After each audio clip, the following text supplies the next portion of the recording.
సదనం ఈరోజు వాక్య ధ్యానాంశము యెషయా గ్రంథం 48వ అధ్యాయం 17వ వచనము. నీ విమోచకుడును ఇశ్రాయేలు పరిశుద్ధ దేవుడైన యెహోవా ఇలాగు సెలవిచ్చుచున్నాడు. నీకు ప్రయోజనము కలుగునట్లు నీ దేవుడైన యెహోవానగు నేను నీకు ఉపదేశము చేయుదును. నీవు నడవవలసిన త్రోవ నిన్ను నడిపించెదను.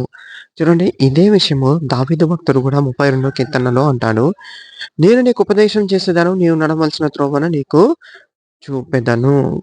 దేవుడు మనకి కొన్ని విషయాలు తెలియచేసి, మనం ఏ దారిలో వెళితే మనకి మేలు కలుగుతుంది, ఏ త్రోవలో వెళ్తే మనకి మేలు కలుగుతుంది.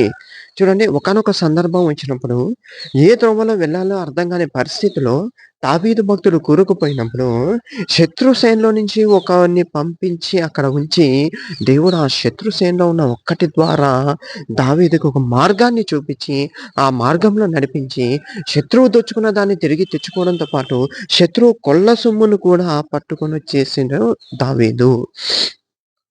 ఆ విధంగానే మన విషయంలో కూడా ఏమీ అర్థం కాని పరిస్థితిలో, ఎటూ దిక్కు తోచని పరిస్థితిలో మనం ఉన్నప్పుడు దేవుడే మనకొక ఆలోచనని కలగచేసి, ఆ ఆలోచన ప్రకారము దేవుని చిత్త ప్రకారం నడిపించి, మనకు సమస్త విషయములలో కూడా దేవుడు జయము అనుగ్రహించి, చూడండి, మనల్ని సంతోషపరచును గాక.